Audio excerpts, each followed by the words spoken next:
Hi, it's Amy from beingamy.theblog.com. I am here to share with you some tips today about dealing with anxiety. Anxiety is definitely something that I have a lot of experience with, and I've been dealing with quite a bit of it this week. So I wanted to share some things that have helped me so that hopefully they'll help you if you're struggling with anxiety. I'm hoping that I can share some techniques that will help you to deal with your own. So that's my cat. That's Sweet Pea. And she is the sweetest girl. And so she's in the background today.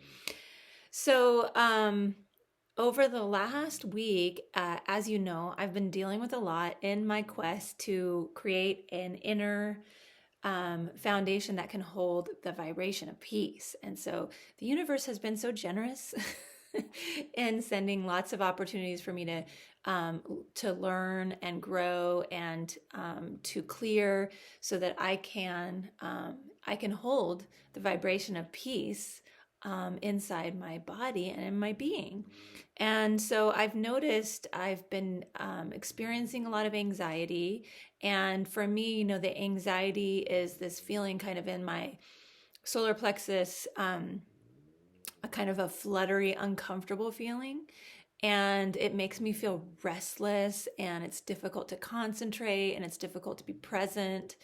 And I really, really dislike the feeling of anxiety, to the point where sometimes, I'll have this meditation session, or, I'll just be feeling really peaceful and in this loving vibration. But there's this part of me that's afraid that in a few hours or the next day, I'll be back in anxiety. And so, one of the books that I am reading right now is this book. It's called Letting Go, and it's by David Hawkins, who is also the author of and the creator of the Map of Consciousness, which he's also the author of the book Power versus Force, which I've also mentioned. And I'm going to be creating some videos, maybe even a webinar, who knows, about the work of David Hawkins, and more specifically the Map of Consciousness. But in his book Letting Go, he offers some really simple ways to work with our emotions. And essentially what it is just giving ourselves this space when we feel something to give it attention, really spend time with it and allow it to move through our bodies. And it's really this just approach of being curious.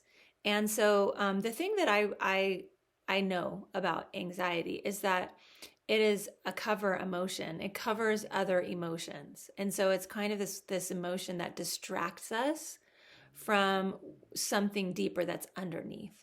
And it's really easy for us when we're in anxiety to want to distract ourselves from that. And that could look a lot of ways for a lot of different people. I mean, it could be that, your go-to method to distract yourself from the pain of anxiety is to, drink alcohol, wine at night. Could be sleeping, it could be exercise, it could be watching a lot of TV, it could be, you know, just creating drama. It could be all the things that are going on in the, paying a lot of attention to things that are going on in the external world. A lot of times pointing fingers, blaming others is a great way to distract ourselves from our own anxiety. And so the key is to not go for those band-aids. And I'm sorry about the sound. That's my dog. Can you hear that? She's snoring right now. She's a very loud snorer. And so instead of going for those band-aid approaches, which, right, no judgment. I mean, I do it too. But give yourself some time to just feel into whatever is going on with you emotionally and be curious about it.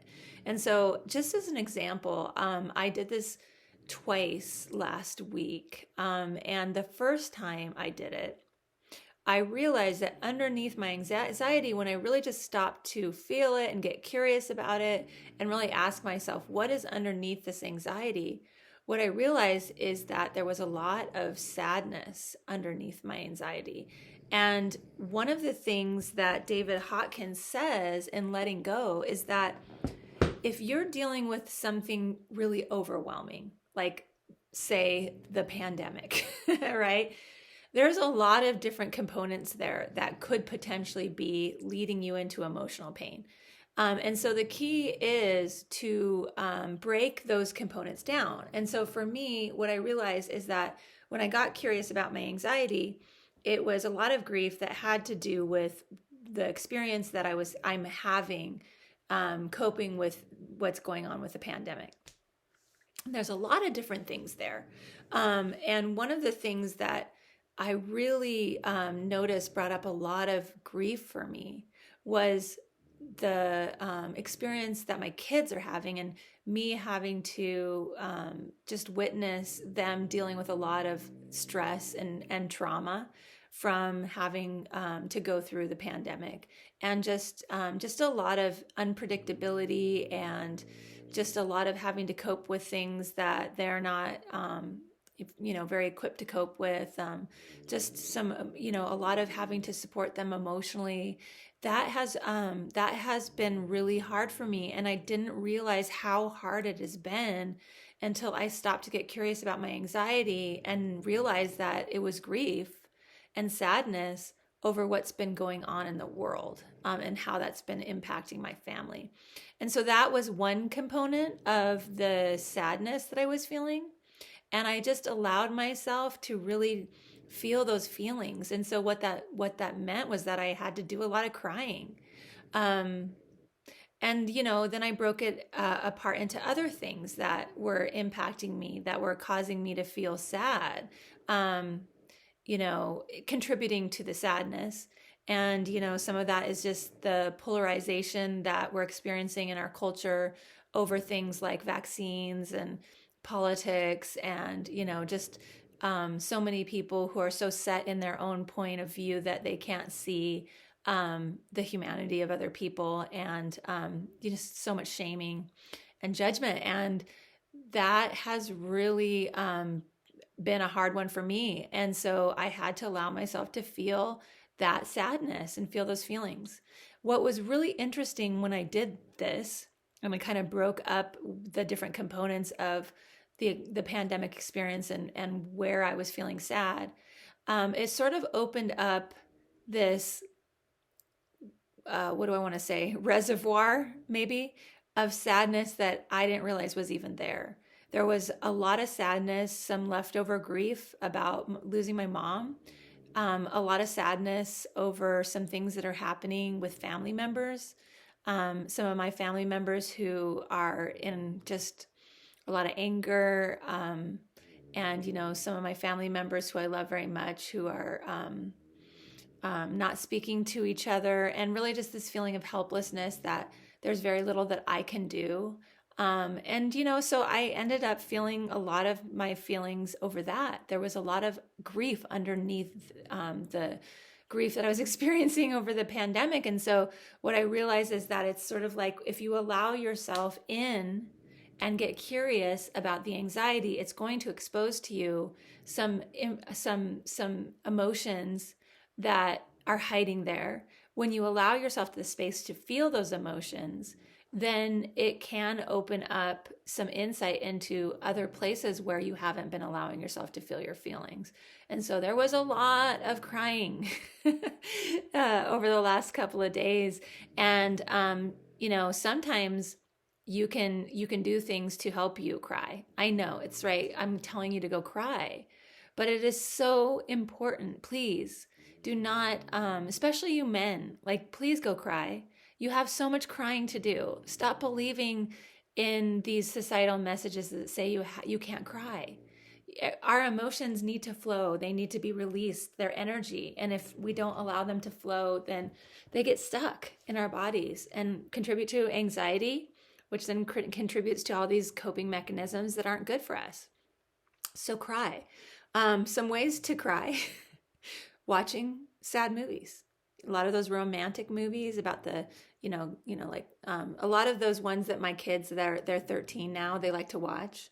but of kind of sad things that happen between lovers, that can't be together. Those can be really great for helping you to cry. Surprisingly, 80s mellow hits, Lionel Richie, Elton John, right? These are great. This is great music. Some of Elton John's lower key stuff can be really great, like to listen to to help you get started in the crying. I also find that exercise in riding on a Peloton bike for me is a great way to get me to cry. So I really highly recommend crying, doing so much crying, especially now we're all going through so much. Just allow yourself to do that and give yourself that space and send yourself so much light and love as you do. The other example that I have about anxiety was that I allowed myself to get curious because it popped up again. And I allowed myself to get curious about what was underneath it. And I realized in this instance, it wasn't the grief, it was actually guilt. So it was actually yesterday. I was feeling anxiety and I had a lot of driving to do. I was driving kids to different events. And I felt a little bit of overwhelm. I had to get some help from my mother-in-law to help me to do a little bit of driving. And I was feeling anxiety. And I remembered I was even in the car and I was getting curious about what was underneath the anxiety. And I realized that the anxiety this time was guilt. And it was because I felt guilty that I hadn't been doing as much writing this week because I've been doing so much processing of my emotions. And so I felt guilt that I hadn't gotten more done with my writing. And so then everything that I was doing was infused with this energy of, you should be writing right now. You shouldn't be doing this. You should be writing. You should get more done. You should have had much more done. So it's like I was driving, my kids to different places and feeling guilty that I was, doing all of these different things that had to do with my role as a mom because I hadn't, I was putting that guilt on myself that I hadn't gotten more work done with my writing.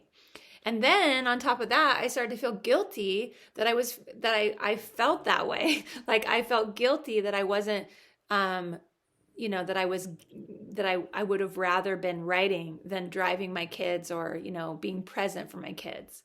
And so I realized that it was guilt upon guilt that was underneath the anxiety that time.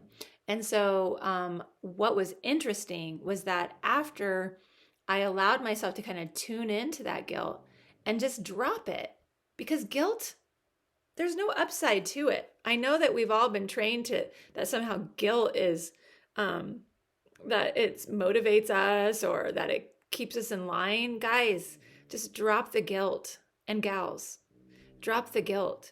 There's no upside to it. So I did that. I was like, okay, I'm right now, I'm currently not getting my writing done because I'm spending time on some other things.